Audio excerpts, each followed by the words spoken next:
Hello and welcome back to Dr. Logic Awkwardly Does Logic. In the previous video, I gave you the three main rules of inference for propositional modal logics: modus ponens, uniform substitution, and the rule of necessitation.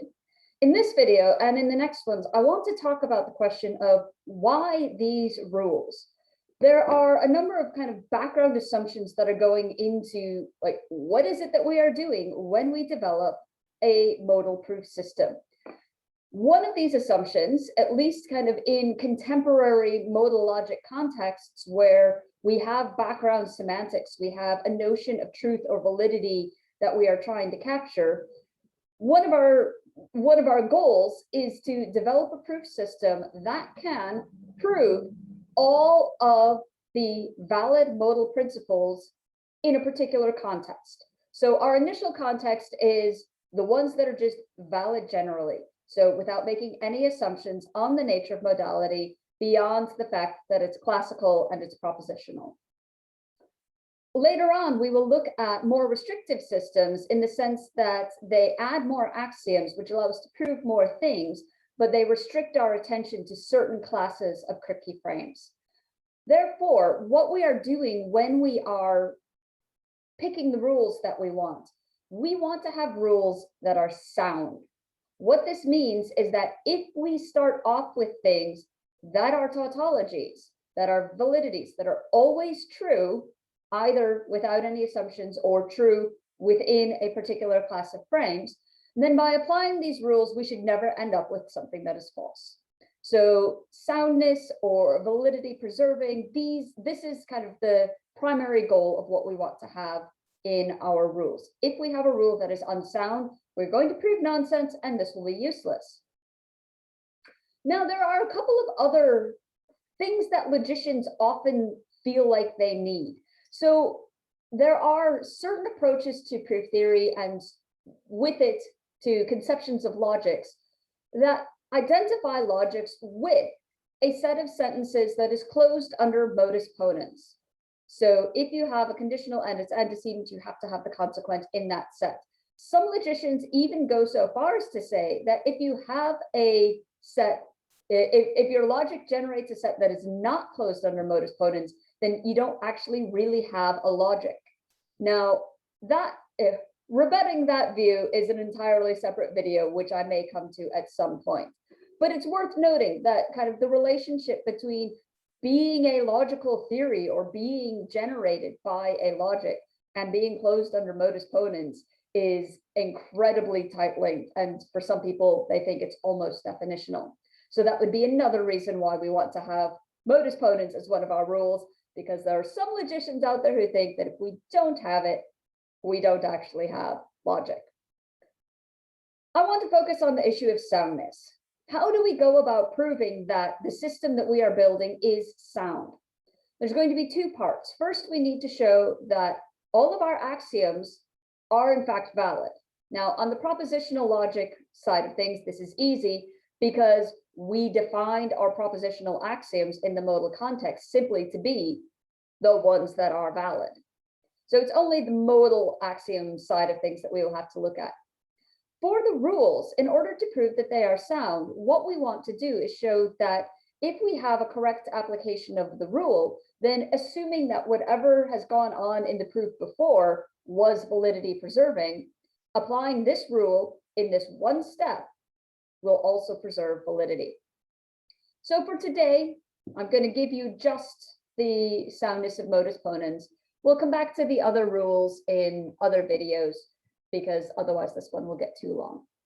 So if we want to prove the soundness of modus ponens, what does that look like? First of all, we are going to prove it with respect to the class of all Kripke frames.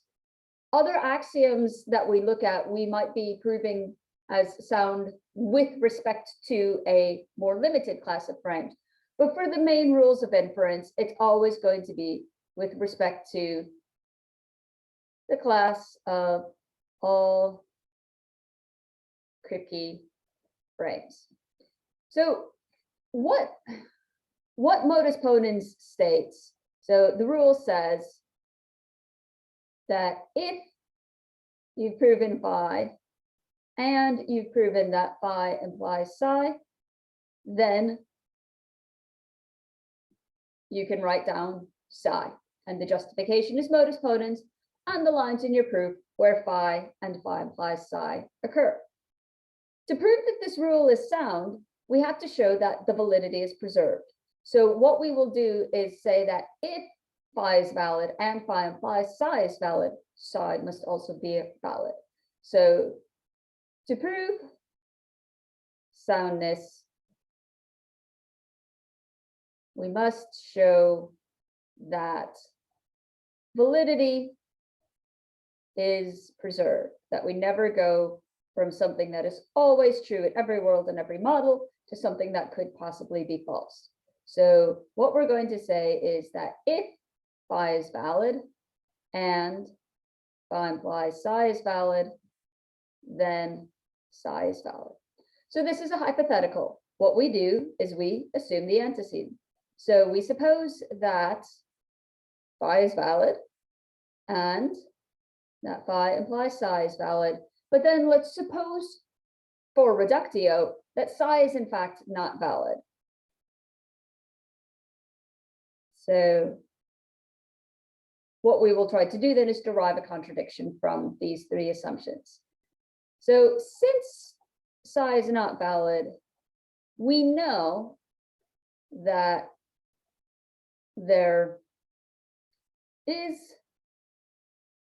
some frame F and some model M on that frame and some world W in that model, such that at that world on this model, psi is false.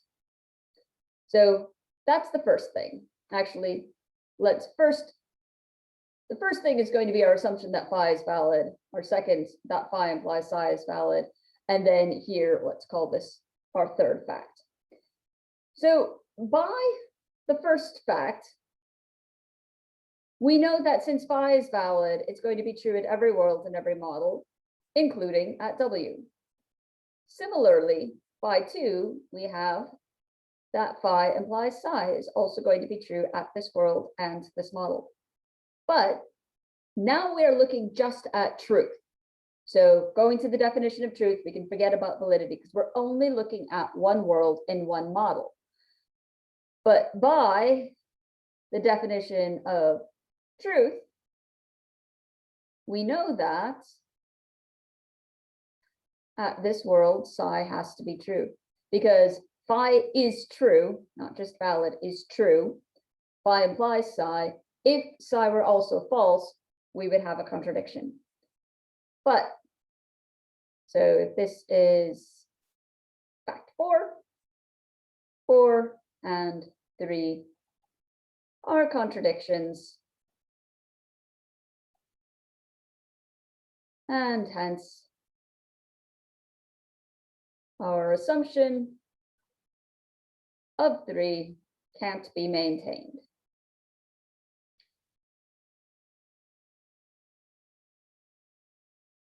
So it follows that psi is valid as required.